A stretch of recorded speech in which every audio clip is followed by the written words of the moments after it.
Bom dia. Bom dia. Bom dia. Tudo bem com vocês? Tudo jóia. Pessoal, alguém está com o microfone? Nós vamos estar liberando aí as câmeras, tá? E o microfone também. Caso vocês queiram fazer alguma pergunta, que é importante, né? A contribuição de vocês, né?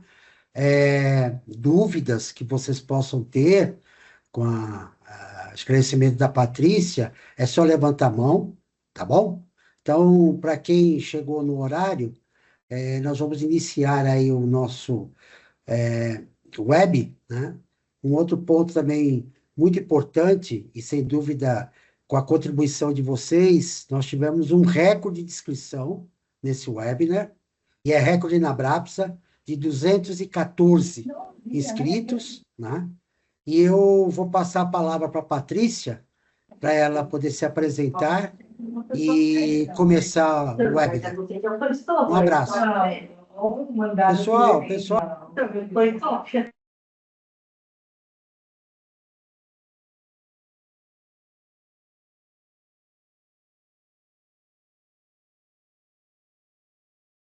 Edmundo, você ficou no mudo. Não te ouvi. Você está no mudo. Eu passo a palavra para você, tá bom? Tá, ok. Pessoal, bom dia. Tá? Prazer ter todos aqui. A gente vai falar um pouco hoje sobre split payment. Então, assim, tendo dúvida, pode interromper, né? Levanta a mãozinha que a gente vai tentar atender as dúvidas no momento que elas ocorrerem. E aí eu vou pedir ajuda ao Edmundo e a Juliana para controlar o tempo. Quando se estiver estourando o nosso tempo, eu vou pedir que a gente deixe as perguntas para o final ou para depois. Eu vou compartilhar com vocês os meus contatos, meu e-mail, meu WhatsApp. Então, a gente pode interagir pós-webinar, tá? Só para a gente não atrasar e chegar ao final da apresentação, que eu acho que é importante. Deixa eu passar aqui. Primeiramente, eu vou me apresentar. Eu sou Patrícia Rosa. Hoje eu sou sócia da Aurus Corporate. Eu vou falar um pouquinho da Aurus também. Mas dizer que eu sou originalmente advogada. Posteriormente, agora eu me considero mais contadora do que advogada, né? Porque quando a gente entra no mundo tributário, a gente vira mais contador do que advogado, não tem jeito. Então, eu sou formada em Direito, né? Sou bacharel em Direito, tenho especialização em Direito Tributário Corporativo e tenho especialização em Contabilidade Tributária.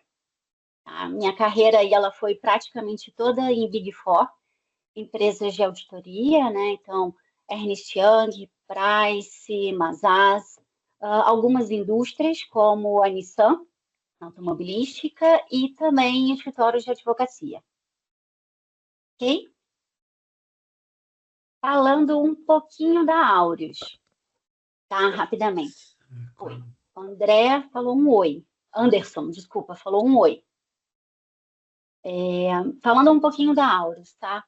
A gente é um grupo de empresas, tá? E a gente tem 4 principais serviços, que é o serviço de consultoria contábil e tributária, a parte de corporate service, que vai e paralegal, que tem toda a parte societária, a parte de certificações. A gente tem a parte de corporate finance e auditoria, tá?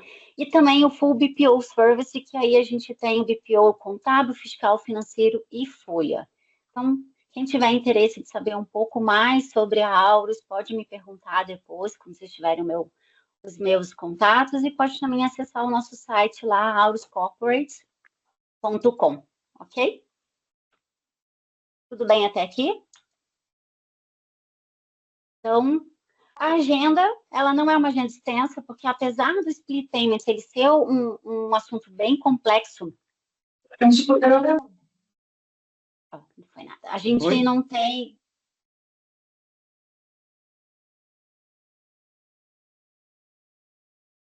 Pode seguir, Patrícia. Pode seguir? Tá. Aqui foi alguma coisa no chat. A gente não tem uma legislação muito extensa sobre split payments. A gente acredita que com a instrução normativa, né? Quando sair finalmente a instrução normativa sobre a reforma, a gente vai ter bem mais informações sobre ele, mas o que a gente já tem hoje já preocupa demais. Então, né, deixa do jeito que tá. Pessoal, alguém está com o microfone ligado.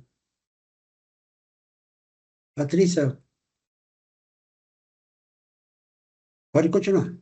Posso continuar? Então tá bom.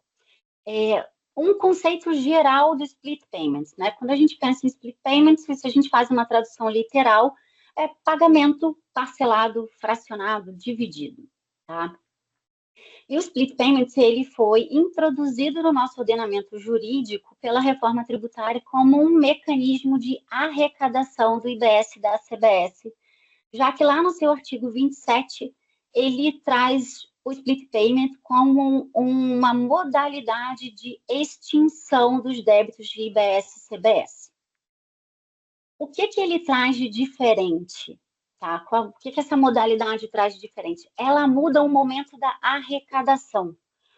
Hoje, como é que funciona hoje? Né? Vamos pensar numa empresa de comércio. Eu adquiro as minhas mercadorias para revenda dentro de um mês, vamos pensar no mês de novembro, né? Entre 1º de novembro e 30 de novembro, eu adquiro as minhas mercadorias para revenda em novembro, eu vendo as minhas mercadorias em novembro, chega no final do mês, eu faço a apuração, vejo quanto eu devo desses tributos, que no caso hoje é CMS, PIS e COFINS, e recolho no mês seguinte. Com o split payment, essa dinâmica vai mudar um pouco. Por quê?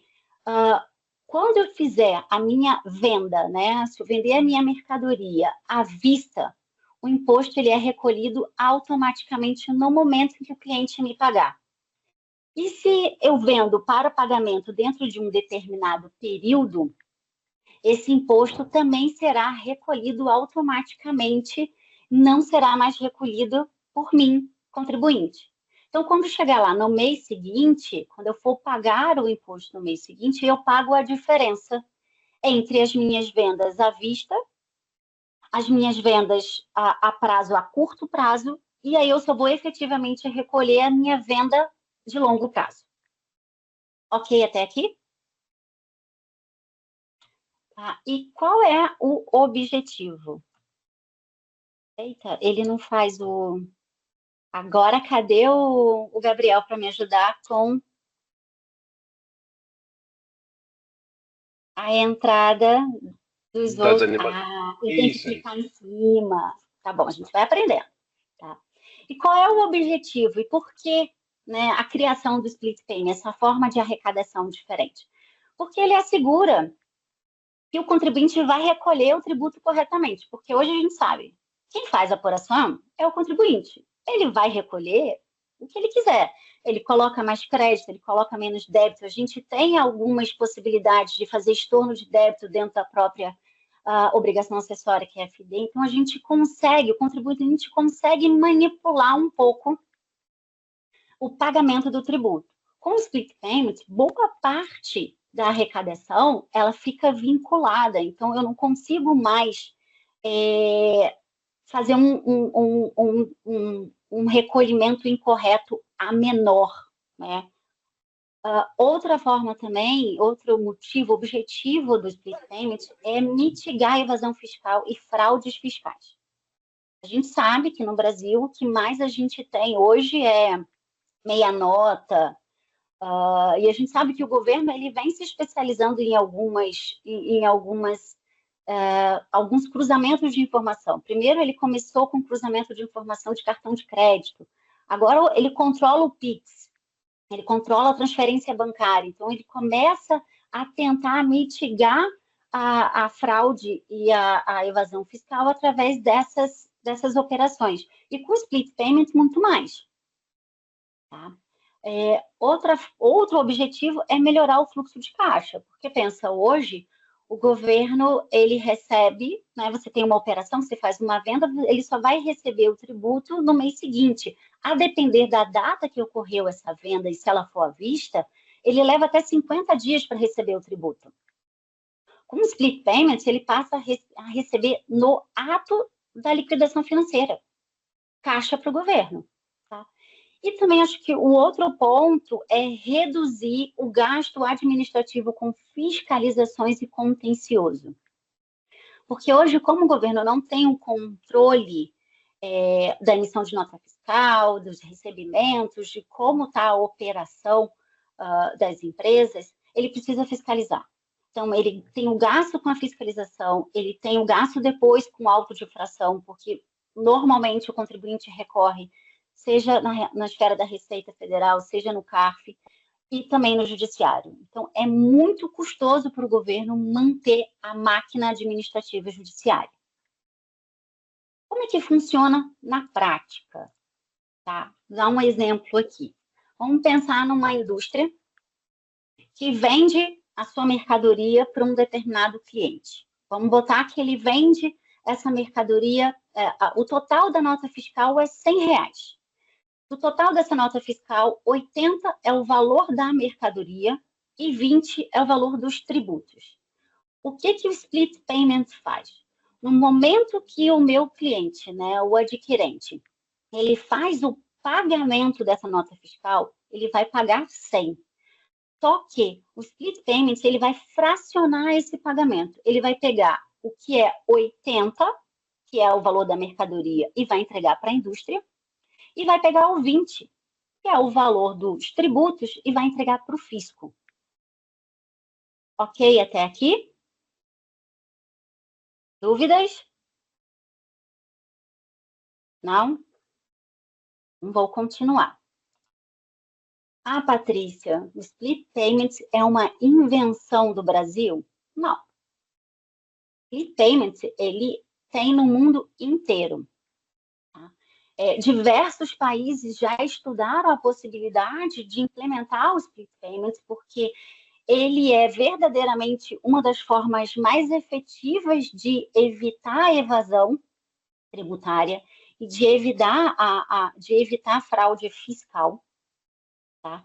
E de aumentar a arrecadação do IVA, desde que ele seja adequadamente implementado. E a grande maioria dos países que fizeram uma análise da viabilidade do split payment desistiram da aplicação. Não porque ele não seria efetivo, mas porque ele é custoso. Eu preciso ter uma infraestrutura tecnológica muito grande. E a maioria dos países não possuem essa estrutura tecnológica. Eu preciso ter um custo de implementação muito alto e um custo muito alto administrativo de manutenção desse sistema, porque ele requer diversos controles. Então, a maioria dos países, eles desistiram da aplicação. E aí eu trouxe o exemplo de alguns aqui que implementaram para a gente só demonstrar. Tá? A Bulgária, ela implementou em 2003 e desistiu em 2007 porque, ela não conseguiu os objetivos dela, porque ela teve uma pressão muito grande das empresas por conta do impacto no fluxo de caixa das empresas, tá? E o custo de implementação ficou muito alto. E ao contrário do Brasil, né, não é uma crítica, mas é uma realidade, quando a gente pensa em bloco europeu, em países europeus, eles estão muito preocupados com a saúde financeira da empresa. Eles evitam ao máximo sangrar as empresas. E aqui no Brasil não é assim, né? Tudo que a gente puder tirar, né, o governo puder tirar das empresas com base em tributação, eles vão tirar. Tá?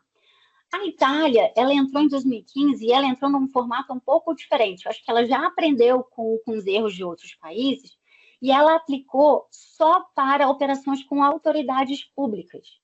Porque, na verdade, no momento que ela aplica isso, ela tem uma fraude muito grande no governo, né? Operações com o governo.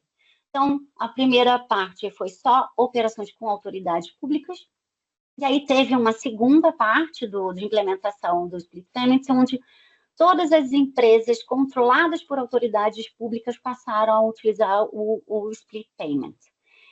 É sucesso na Itália com relação ao governo, mas a gente não vê nenhum indício de que a Itália vai expandir isso para B2B, B2C, enfim. Então, a gente entende que eles vão ficar só na parte do governo mesmo. A Polônia, ela já é um case interessante, porque a Polônia, ela é o país teste dentro da Europa para a União Europeia. A União Europeia está analisando a possibilidade de implementar o split payment com base na Polônia, tá? No teste da Polônia, na experiência da Polônia. E como é que a Polônia já foi mais inteligente? Então, ela fez um estudo antes, identificou alguns setores chaves. Então, ela só implementou em 2018 para o B2B e para alguns segmentos. E está sendo sucesso. Apesar de ter sido um custo alto, né, ela está sendo sucesso, mas só no B2B. Não temos indício de que ela vai expandir para o B2C. Tá? Então, a gente fica com um pouco de receio. Está sendo sucesso, mas só ali, só para aquelas empresas. E aí dá um certo medo quando a gente olha para o Brasil, querendo implementar gradualmente, mas querendo implementar para B2B, B2C, inclusive para a esfera governamental. Então, a gente precisa ficar atento a isso. Acho que é um ponto interessante colocar que, apesar do split payment ele ser efetivo para evitar evasão fiscal e fraudes fiscais, todos os estudos já realizados sobre o split payment no mundo indicam que o benefício é menor do que o prejuízo. Tá? Isso é no mundo inteiro, todos os estudos. Não tem nenhum estudo que diga ao contrário. Mas vamos em frente. Patrícia, a gente não tem split payment na América Latina? Temos. Temos no Peru, República Dominicana e também temos na Argentina. Sendo que a Argentina é o mais criticado de todos os split payments, porque ele não retém o valor total do tributo, ele retém uma parte e é um valor fixo por operação. Então, ao invés de ajudar, ele piorou a vida das pessoas. Rosângela, não tem conhecimento se o México tem, mas a gente pode verificar. Tá? Eu verifico aqui se o México tem. Eu me perdi, desculpa. Onde eu estava, deixa eu lembrar. Argentina. Argentina. A Argentina, ele trouxe uma complexidade muito grande para as empresas, porque o controle que ela precisa ter para conseguir fazer o recolhimento adequado é pior do que era antes, quando não tinha split payment. Tá? Tudo bem até aqui, além da pergunta da Rosângela? É importante também a gente falar, quando a gente olha, né, principalmente o bloco europeu, e eu botei isso aqui por conta disso também, no bloco europeu a gente tem uma prática de ressarcimento de IVA muito interessante e muito efetiva. Ou seja, não é igual aqui ao Brasil, que a gente tem, vamos pegar o ICMS, né? Que a gente tem empresas que têm acúmulo de crédito de ICMS há anos e a gente não sabe como é que ela vai conseguir escoar isso. Alguns estados aqui no Brasil, a gente tem um mecanismo de restituição, como aqui em São Paulo, que a gente tem o ECREDAC, que é mais ou menos efetivo, mas a gente sabe que a maioria do Brasil a gente não tem, nos outros estados a gente não tem esse ressarcimento. E o bloco europeu tem. E o ressarcimento, ele é automático. É praticamente automático, leva 2, 3 dias para ser ressarcido. Com a aplicação do split payment, a maioria dos países que aplicaram e desistiram ou que estudaram viram que o prazo de ressarcimento ia ficar muito maior do que é. Só que para o Brasil, isso vai ficar melhor para as empresas, tá? Ao contrário de lá, porque como a gente não tem prática de ressarcimento automático para ICMS, né, porque para PIS e COFINS e IPI a gente tem, porque a gente está falando de esfera federal, esfera estadual é um pouco diferente, com a reforma tributária, o IPS ele entra na regra de restituição, e a regra de restituição é 30 ou 60 dias, a depender do tipo de crédito, desde que as empresas estejam no non-conforme federal, ou seja, em conformidade e em compliance, tá? E 180 dias para os demais, que hoje a gente não tem essa visibilidade para o ICMS, a gente passa a ter para o IBS. Tá? Não vou nem comentar, né, a solução que eles deram para o crédito de ICMS lá em 2033, porque você vai poder se ressarcir do crédito, mas em 20 anos, né? Se alguém tiver algum comentário sobre isso depois, faça. Ok? Alguma dúvida? Não? Posso seguir? Split payments no Brasil. Tá? Vamos passar o contexto, tá? Porque acho muito importante a gente entender o contexto e o motivo pelo qual da aplicação, de querer aplicar, de querer introduzir o split payments no Brasil. Inadimplência fiscal. A nossa inadimplência, ela é recorde no mundo, tá? A gente sabe que essa inadimplência não necessariamente é porque o contribuinte não quer pagar o imposto, às vezes a gente não consegue, porque a gente tem cargas tributárias expressivas. Aqui a gente está discutindo split payments, a gente está discutindo reforma tributária, que só fala sobre o consumo, né? A gente não pode esquecer que a gente tem diversos outros tributos e contribuições, taxas que impactam a operação da empresa. Vamos pensar, INSS, FGTS, imposto de renda, contribuição social, depender da operação tem CID. Então, só vai crescendo a quantidade, né, de tributos e taxas que a gente tem que pagar. Então, um dado da PGFN de 2024 diz que a dívida ativa da União está em 3 trilhões.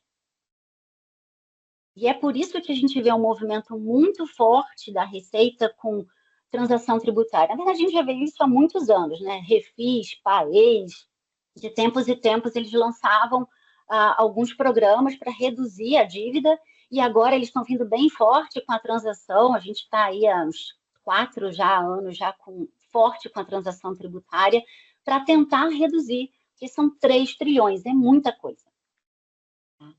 Então, além da inadimplência, a gente tem atraso no recolhimento dos tributos. O que acontece? A gente que está no dia a dia das operações da empresa, a gente vê muito isso. As empresas trabalham com caixa extremamente apertado. Então, elas têm caixa para comprar a mercadoria, pagar o fornecedor, pagar a folha, mas não tem caixa para pagar o tributo. Então, ela não paga o tributo naquele mês, ela faz caixa naquele mês, ela não paga o tributo no segundo mês, ela faz caixa, depois ela vai lá, quando ela está mais tranquila, ela vai lá e paga o tributo nos 2 últimos meses, e assim vai num ciclo de paga e não paga, paga e não paga. Tá? Esse é um problema do caixa do governo, né? E é um problema do caixa da empresa. E a gente está vendo que a gente só está olhando para o governo. O caixa do governo, a gente não olha para o caixa da empresa, infelizmente.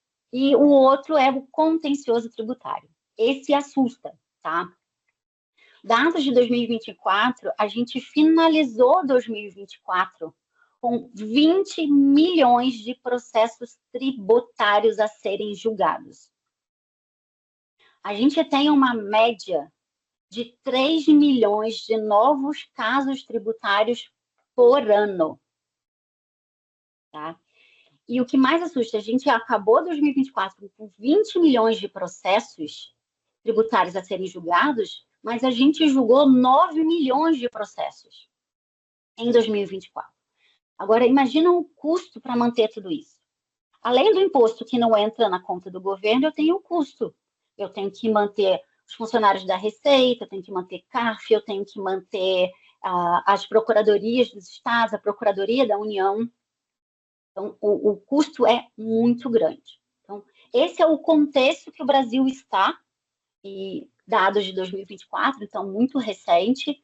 A gente sabe que as novas ações tributárias elas têm reduzido, porque as legislações têm estado um pouco mais efetivas, com menos gaps, menos aberturas para a gente criar teses tributárias. Eu sou advogada, então criar tese é uma coisa que está no sangue, né?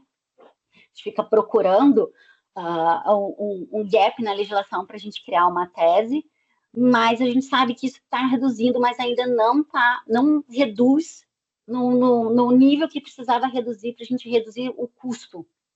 Tá? E não é só o custo para o governo, não. A gente pensa também, as empresas acabam tendo um custo muito grande de contencioso, né? Porque se paga advogado, né? E advogado é caro. Tudo bem? Tá, então agora vamos brincar com um split payment no Brasil. Né, dentro desse contexto, o Brasil traz o governo, né, a nossa reforma tributária, na Lei Complementar 214, ela traz 3 modalidades de split payment. E aí, gente, quem quiser perguntar, vai perguntando, porque eu vou falar um pouquinho de cada, vou fazer alguns exemplos. E ele é meio complexo, ele é meio complicado da gente entender, para quem ainda não tem conhecimento algum. Então, vão perguntando que a gente vai batendo uma bola aqui, tá bom?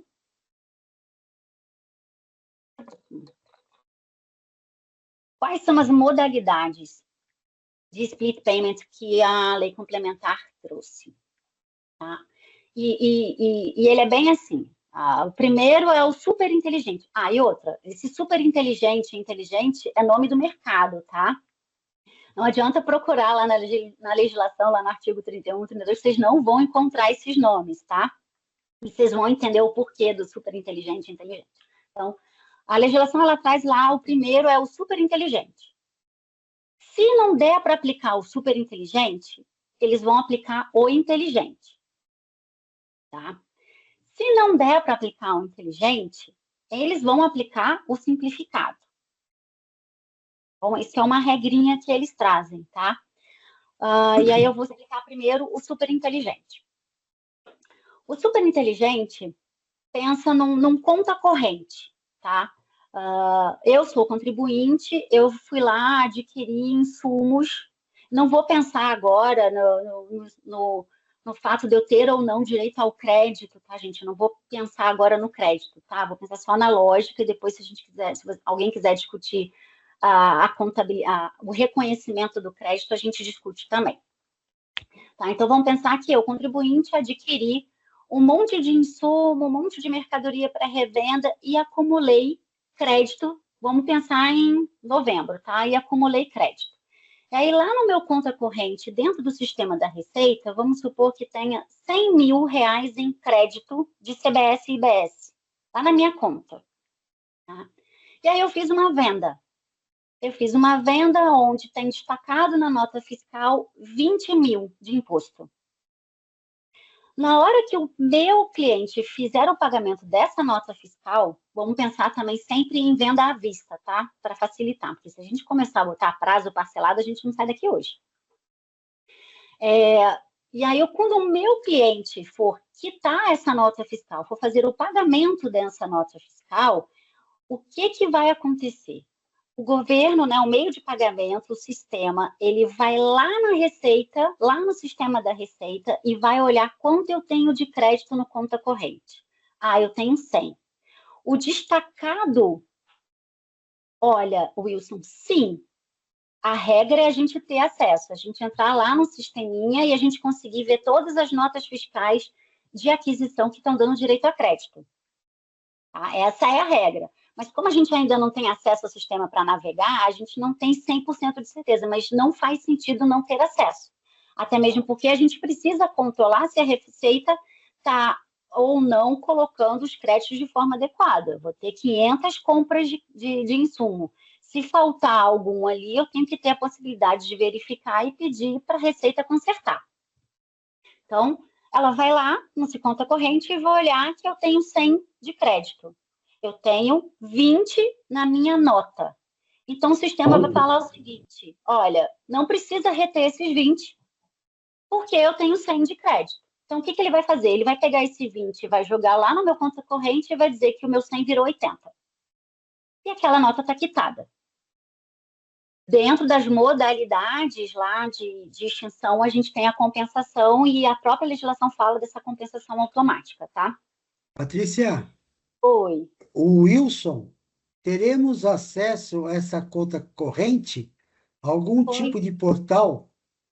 Então, a gente tem o portal da reforma, foi até o que eu falei, e a ideia é que a gente tenha acesso, sim, para que a gente possa controlar se todas as notas fiscais de crédito e débito deveriam estar, estão adequadamente dentro do período, tá? Então, a resposta sim, a gente reza para que não mude no meio do caminho, mas a ideia é sim. Sim, será disponibilizado. Muito obrigada pelo muito bem feito. O Canva ajuda. Então, e aí vamos pensar que eu fiz uma última venda dentro do mês de novembro, e nessa minha última venda eu tenho um destaque na minha nota fiscal de 30 mil. E aí o sistema vai lá na conta corrente e vai olhar que eu só tenho 10, só me sobrou 10 mil de crédito, porque eu fiz várias vendas, foi compensando. Então, agora no final eu tenho 10 mil de crédito e tenho 30 mil de débito. O que o sistema vai fazer? Vai reter 20 e vai zerar o meu crédito. E a partir daquele momento, se eu tiver outras notas com débito, eu vou ter que fazer o pagamento desse valor no mês seguinte. Tá? A gente acredita que o pagamento do IBS e da CBS ficará lá para o dia 15. Então, se eu fiz novembro, né, de 1º de novembro a 30 de novembro, e eu emiti notas, eu vendi mais, eu tive mais débito do que crédito, eu apuro isso no final do mês, e quando chegar lá no dia 15 de dezembro, eu recolho a diferença. Mas o super inteligente, ele já faz a compensação automática, e é por isso que a gente apelidou ele de super inteligente. E vai reduzir o trabalho que a gente tem hoje. A gente espera, né? Amém. O inteligente, ele é o seguinte, a legislação fala, olha, se eu não tiver o sistema, né, porque imagina a complexidade do sistema para fazer todas essas validações, todas as milhões de tags que a gente vai ter em nota fiscal, porque a gente vai ter informação da nota fiscal vinculada ao boleto, à forma de pagamento, para que no momento que você o cliente faça o pagamento, esse pagamento esteja vinculado àquela nota fiscal específica para que a Receita entenda que aquela nota não terá ou terá débito. Então, é um sistema complexo. Tá? Então, a Receita já traz, olha, se a gente não conseguir fazer o super inteligente a tempo, a gente vai utilizar o inteligente. E o que é o inteligente? O inteligente é toda nota emitida com destaque de CBS e IBS, aquele CBS e IBS será retido. Então, o split payment ele vai funcionar para 100%, independente do crédito que eu tenha ou não. Tá? Se eu tenho crédito ou não lá no conta corrente, ele vai reter 100% do imposto, do tributo, e aí, no final do período, a gente faz a apuração e vê o que a gente pode pedir restituição ou o que a gente tem que pagar. Tá? Como eu disse, né? A restituição ela vai mudar, então no final da apuração, no mês seguinte, né, logo depois da apuração, a gente tiver o valor final, a gente já pode solicitar a restituição do valor, caso a gente tenha saldo credor. Tá? E tem que realizar o pagamento, provavelmente no dia 15 do mês seguinte, do valor que faltar, né, do saldo que faltar para ser pago. O simplificado, ele é uma modalidade, nada mais é do que um presumido, tá? Ele tem uma lógica de ser, porque ele é para operações com não contribuintes. Então, para operações com não contribuintes, toda vez que eu vender para não contribuinte, eu posso fazer a opção, tá, por aplicar o simplificado, que é o presumido. O que é o presumido? A Receita e o Comitê Gestor, eles vão fazer uma presunção de uma alíquota que muito provavelmente será algo parecido com o que a gente tem hoje na retenção do PIS e da COFINS, que a gente fala lá em 4,65%, a gente acredita que será. Tá? Então, para todos esses, a gente pode aplicar o simplificado, que nada mais é o presumido. E o que a Receita traz, tá, na legislação? Ela traz, a Receita não, o governo, né? A gente está falando de Receita e Comitê Gestor. Na legislação, na lei complementar. A gente vai falar isso.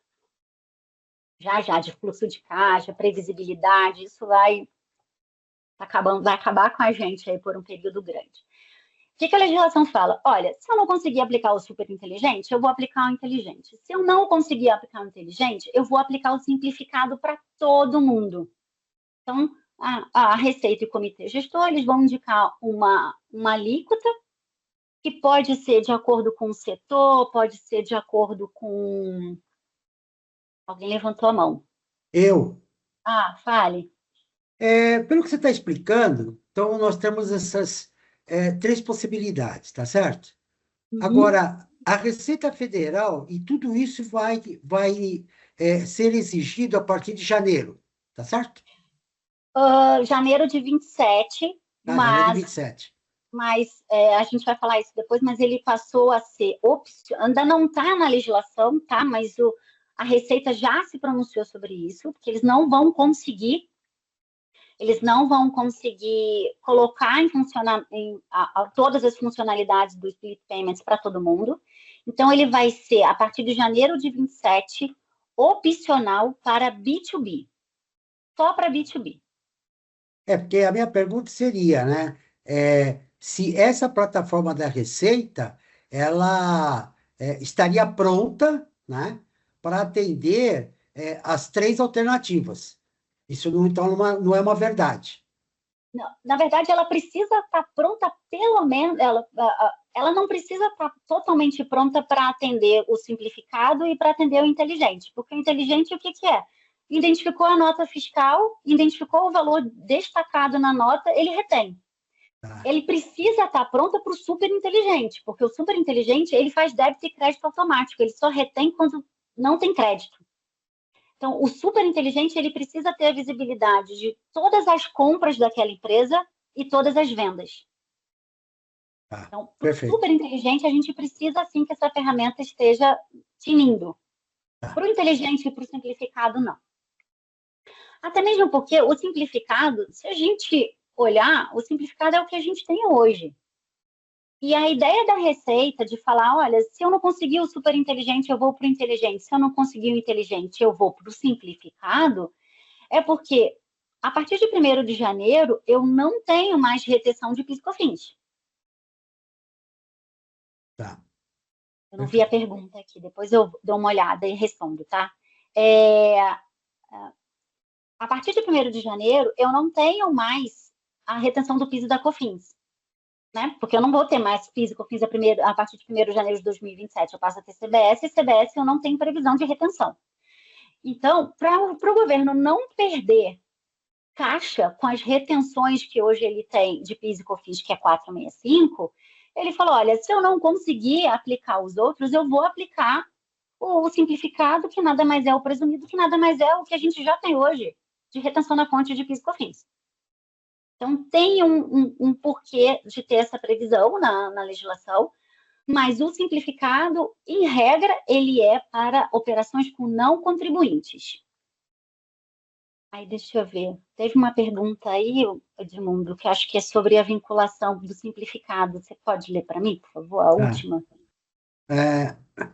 As empresas ficam vinculadas a uma modalidade após utilizá-la pela primeira vez? Ou é necessário realizar uma análise e definir a modalidade adequada, caso a caso, para cada transação? Não, o Split Payments, ele não é você escolher uma das três modalidades. É a modalidade que a Receita quiser. A única opção que você tem é, se eu faço operação, se eu vendo para consumidor final, eu posso optar pela retenção.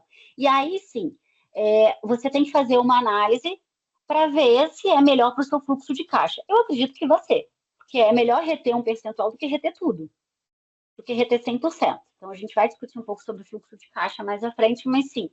Mas eu não tenho essa escolha, tá? Quem vai determinar qual é o split payment que vai ser aplicado é a Receita. A única opção que eu tenho é para operações com não contribuinte que eu posso aderir ao simplificado. Olha, o Jefferson, se o pagamento para o fornecedor é feito com split payment, a empresa já pode considerar esse valor como crédito? Pergunto porque já ouvi gente falando que vai depender do fornecedor recolher o IBS/CBS. Exato, tá. O que a gente tem hoje? Hoje a gente tem tanto o crédito quanto o débito, ele é competência. Com a entrada em vigor da reforma e o split payment, o débito continua sendo competência, mas o crédito passa a ser caixa.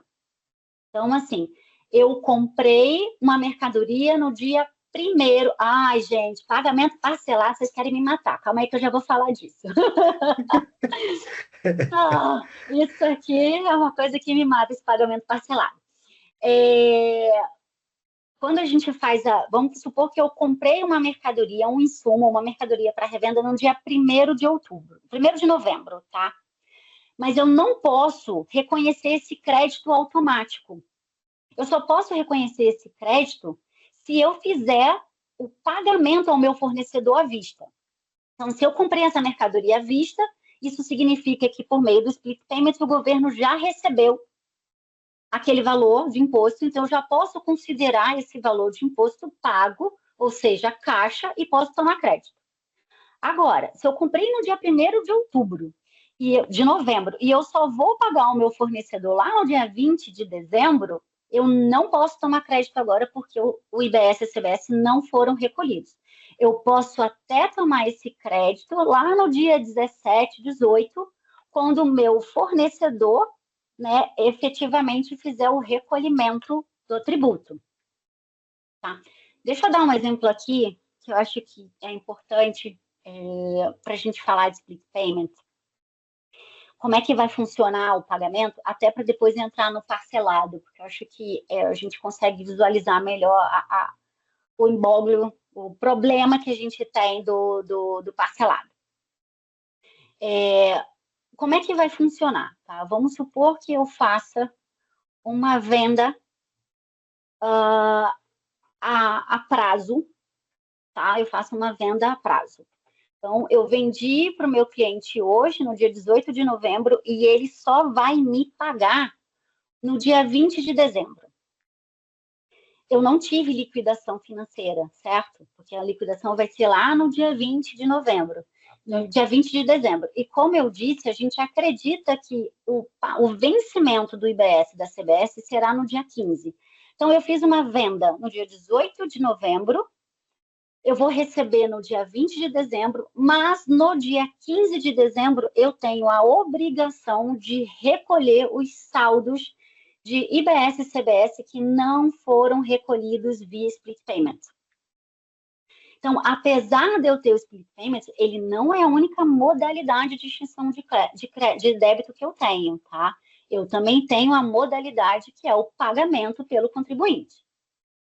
Então, agora, se eu fiz uma venda no dia 18 de novembro e o meu cliente vai me pagar no dia 10 de dezembro, no dia 10 de dezembro, no momento que ele fizer o pagamento da minha nota, o sistema da Receita vai identificar que aquela nota, apesar de ser de novembro, ela não foi paga ainda.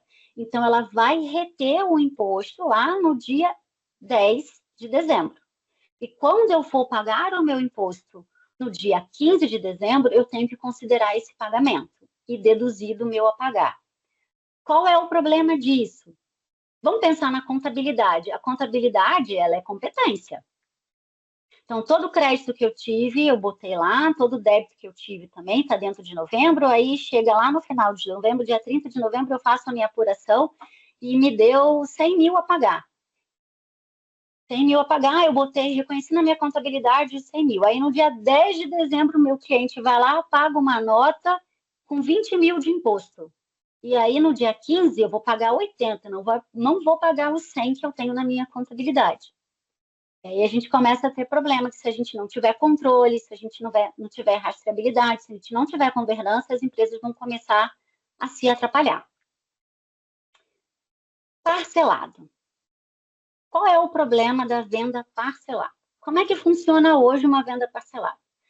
Eu vou vamos botar lá, eu vou lá na Magazine Luiza, eu compro uma geladeira, ela vai emitir a nota da geladeira, ela vai pagar um imposto sobre aquela geladeira, né, sobre aquela nota fiscal, direitinho, só que eu vou pagar em 10 vezes no cartão de crédito. Mas o imposto é devido por competência. Eu emiti a nota em novembro, eu tenho que pagar o imposto em dezembro. Tá? É assim que funciona hoje. Com o split payment, a gente tem um problema, independente de ter recebido ou não. Isso, até o dia 15. Com o split payment, lá na legislação, se eu não me engano, é no artigo 34, ele vai ter um inciso que ele vai falar o seguinte, que nas vendas parceladas, a segregação e o recolhimento do imposto, dos tributos, ele acompanha as parcelas. O que esse inciso está dizendo? Que se eu vendi parcelado, eu vou parcelar a tributação também, independente da minha emissão de nota, porque a minha emissão de nota vai continuar sendo competência, porque em momento nenhum na legislação a gente vê que, eu estou fazendo uma venda parcelada, eu vou emitir a nota parcelada. Não, a nota é uma, a venda é uma, pagamento é outra história, tá? A gente tem esse inciso. Só que o inciso seguinte, logo abaixo, fala o seguinte,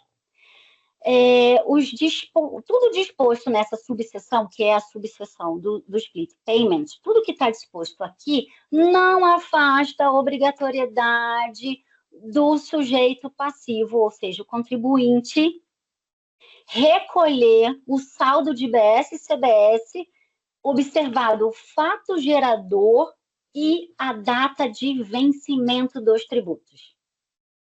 Total contradição, que ele está dizendo que eu vou pagar parcelado, que eu posso parcelar, né, o pagamento do tributo. Mas logo na sequência ele diz que eu tenho que recolher o saldo, observado o fato gerador e o prazo de vencimento. Beleza? Vamos lá na seção que fala sobre momento da ocorrência do fato gerador dentro da Lei Complementar 214. Não muda. Eu não tenho nenhum momento dizendo que o momento do fato gerador para venda parcelada é o pagamento de cada parcela. Então, minha leitura, temos que esperar a regulamentação. Mas o que a gente está indicando para os nossos clientes? Faça as análises que você precisa fazer dos impactos da reforma tributária com base na operação que é hoje. Você vai emitir a nota por competência e você vai pagar o imposto por competência. Não faz uma análise pensando no parcelado, porque ele pode não acontecer. Porque eu tenho uma contradição, eu tenho um inciso que diz uma coisa e outro que contradiz logo na sequência. Tá? Ficou claro? Nossa, eu tenho raiva desse parcelado. Perfeito. É uma discussão absurda. Absurdo o parcelado. Mas a gente está acompanhando bastante isso, porque a gente sabe que ele pode ser um problema sério para as empresas, principalmente o varejo, né? E tem muita venda parcelada. Né? Só para voltar, né? Quando você vai lá no fato gerador, o momento da ocorrência do fato gerador é a entrega da mercadoria, não muda, e é o final da prestação de serviço. Então, não consigo ver essa possibilidade de parcelado, tá? Só para alguém lá ler e não achar. Uhum. Entendo que o vencimento. Não, é que a Gabriela Mota, ela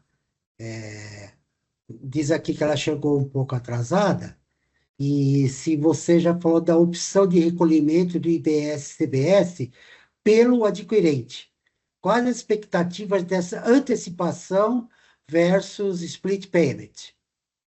Então, não, sem problema. A gente está um pouco ainda sem muito subsídio para falar do recolhimento pelo adquirente, porque não é em qualquer situação. Então, assim, seria muito bom se a gente tivesse a possibilidade, assim, o adquirente decide se quer recolher o imposto ou não, porque aí seria ótimo. A gente vai ver que nas negociações, que a gente vai precisar negociar muito com os nossos clientes, não temos previsão nenhuma de obrigação acessória para o split payment, tá? Por quê? Porque a ideia da Receita é sempre ser a única obrigação acessória ser a nota fiscal. Então, tudo precisa estar na nota fiscal. Tá? E com relação ao recolhimento pelo adquirente, ele não dá muitas opções, sabe? Ele é meio travado. Então, e a gente precisa da regulamentação para saber como é que a Receita e o Comitê Gestor vai possibilitar esse recolhimento. Das análises que a gente tem feito, né, e a gente vai falar um pouquinho depois sobre os impactos, seria muito interessante se a gente tivesse a possibilidade de negociar isso com os nossos clientes. Olha, você vai comprar mercadoria, você vai me pagar em 90 dias, tá? Só que vamos combinar aqui que você vai recolher o imposto, que aí eu não preciso tirar do meu caixa, eu não preciso sangrar o meu caixa mais do que ele já vai estar sangrando para pagar o imposto de uma mercadoria que você só vai me pagar daqui a 90 dias. E aí eu vou explicar por que isso pode ser um sangramento para a empresa, tá? Então, assim, a gente ainda não tem, a gente tem muita expectativa, a gente que está trabalhando com reforma, pela instrução normativa que vai regulamentar o recolhimento pelo adquirente, mas a gente ainda não tem muita visibilidade do que a Receita vai permitir, tá? Porque quando, é que eu não estou lembrando a trava, ele só dá 2 opções para recolhimento. Caixa apetência, concordo, Gabriela, é isso mesmo, porque vai misturar tudo, vai virar vai virar caixa, o outro vai virar competência, vai ferrar a nossa contabilidade, enfim, tem muita coisa aí ainda por vir. Impactos, deixa eu já botar todos aqui, e aí a gente fala um a um. Quais impactos que a gente tem visto nas análises que a gente tem feito junto com os nossos clientes, e, enfim, nas discussões que a gente tem tido com outros profissionais? O principal impacto é o fluxo de caixa. Tá? Como eu disse antes, tem muita empresa que trabalha com fluxo de caixa muito apertado. Ou ela tem dinheiro para pagar fornecedor e folha, ou ela tem dinheiro para pagar imposto. E o que acontece hoje? A regra é que a maioria das empresas fazem caixa com tributo. Porque eu vendo a minha mercadoria é 80, mas eu recebo 100, porque 20 é imposto. Se eu vendi no dia 1º de novembro e à vista, eu vou receber esse imposto no dia 1º de novembro e vou ficar com ele até o dia 10 de dezembro, se tiver ICMS e ISS, né, dependendo do que for, e até o dia 25 de dezembro para o PIS e para a COFINS. Então, eu consigo fazer caixa com esse imposto. Por isso que eu falei lá na frente, né? Às vezes eu vou fazendo caixa, eu vendo a minha mercadoria, a margem é muito pequena, eu recebo o tributo, eu não pago o tributo, porque o tributo não é meu, na verdade, eu sou só um intermediário, né? Quem paga o tributo é o meu cliente, só que como eu sou a guardiã dele, eu seguro ele, faço caixa com ele, pago os meus fornecedores, minha folha, e depois eu pago o tributo. Com os split payments, isso não vai mais acontecer. A gente precisa fazer uma análise? Precisa, porque tem que ver qual o percentual das minhas vendas ela é à vista e qual o percentual da minha venda é a prazo. Mas empresas que trabalham com percentual muito alto à vista vai sofrer muito com fluxo de caixa. Porque olha o volume de dinheiro que entra. Né? Então, assim, é um impacto bem grande de fluxo de caixa. Precificação.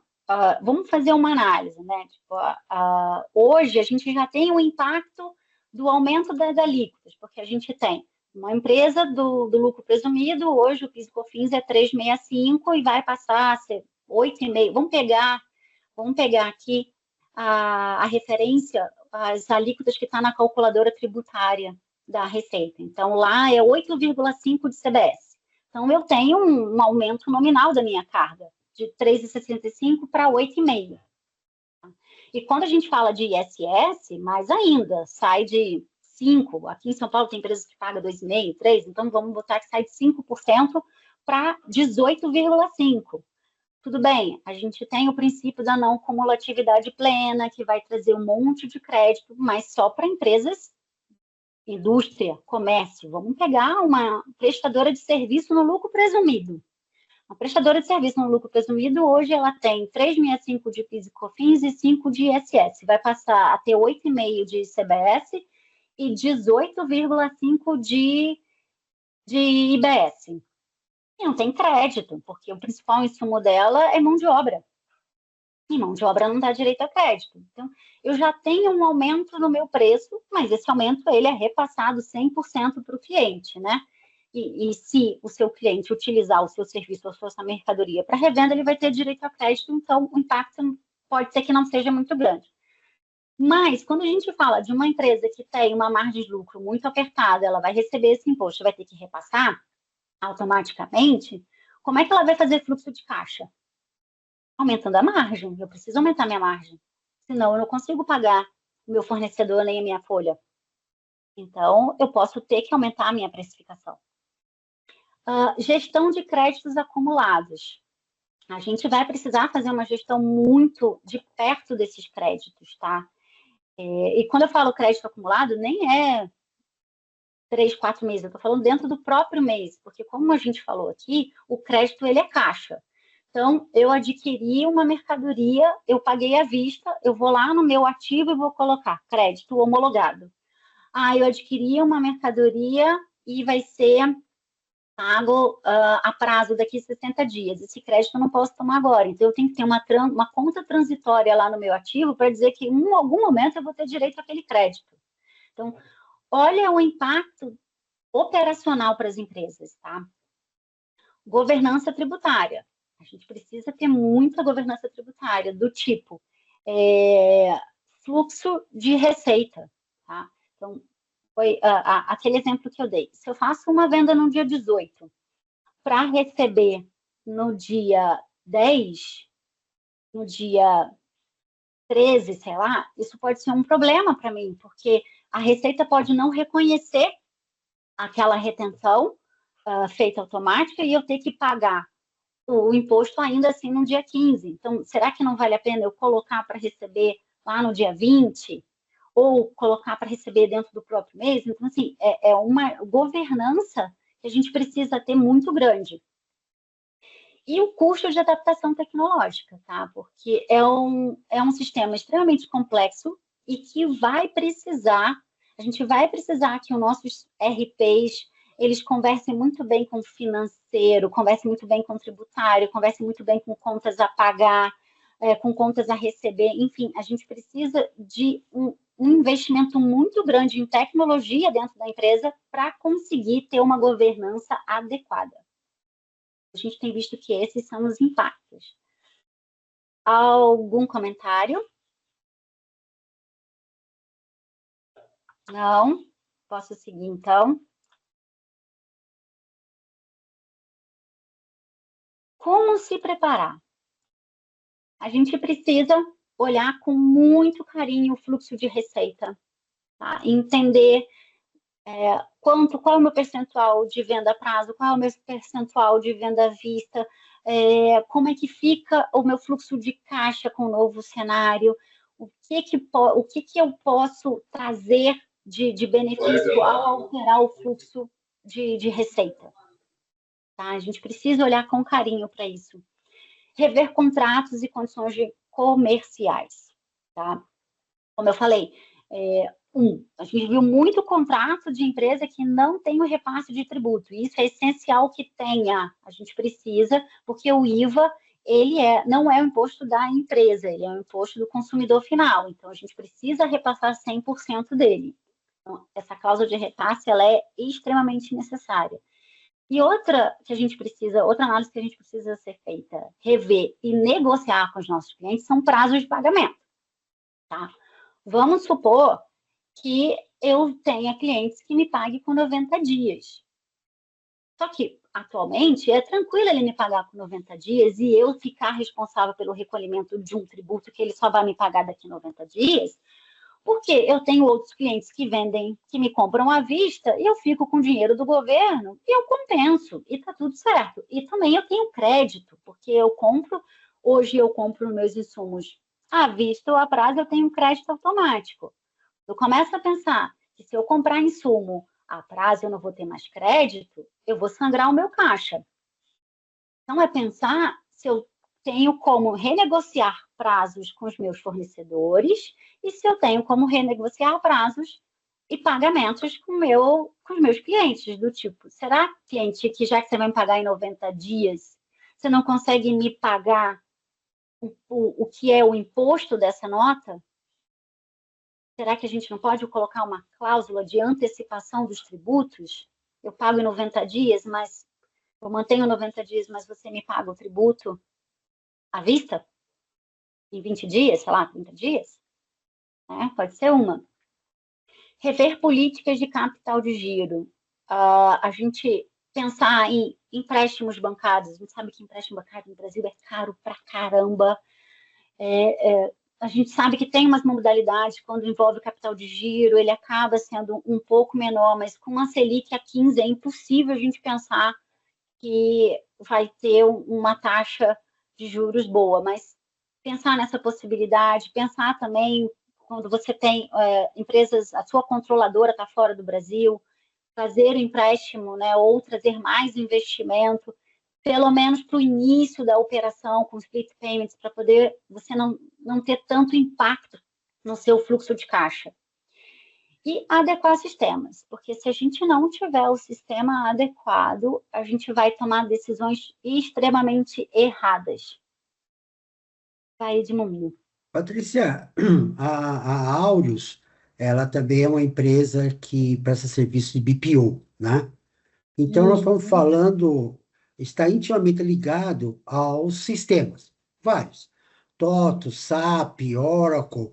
Hoje, como é que você está vendo, junto aos seus clientes ou ao mercado, quer dizer, essas empresas de software, elas já estão preparadas para atender a nova regra da reforma tributária ou ainda tem coisas que precisam ser implementadas? Elas estão, nesse momento, se preparando para a emissão da nota fiscal em janeiro de 26, tá? Porque a partir de janeiro a gente já tem algumas informações, algumas tags que serão obrigatórias dentro da nota fiscal de serviço, da nota fiscal de mercadoria. A maioria das empresas de software ainda estão patinando para essas novas regras. Então, no momento, a gente vê movimentação, sim, mas somente para a emissão da nota fiscal em janeiro de 26. A gente ainda não vê movimentação para as outras adequações. Tá? Quando a gente fala da parte contábil, a gente não teve nenhuma definição também por parte do CFC, não sei se vai ter, se eles vão se pronunciar, porque com a reforma tributária, eu vou mudar o conceito de receita bruta, né? Porque hoje a minha receita bruta é o valor total da nota. E aí eu tenho lá as minhas reduções de receita, que aí a gente coloca IPI, ICMS, ISS, PIS e COFINS. Só que com o split payment, esses tributos eles não vão nem mais circular na minha conta corrente. Eu não recebo esse valor. Então, se eu não recebo esse valor, eu vou passar a receber o líquido. O que hoje é receita bruta, o que hoje é receita líquida vai passar a ser receita bruta. Então, eu não tenho mais que colocar essas informações na minha contabilidade lá no resultado. Eu vou controlar isso em conta patrimonial, que é o que faz sentido. Mas ninguém se pronunciou sobre isso.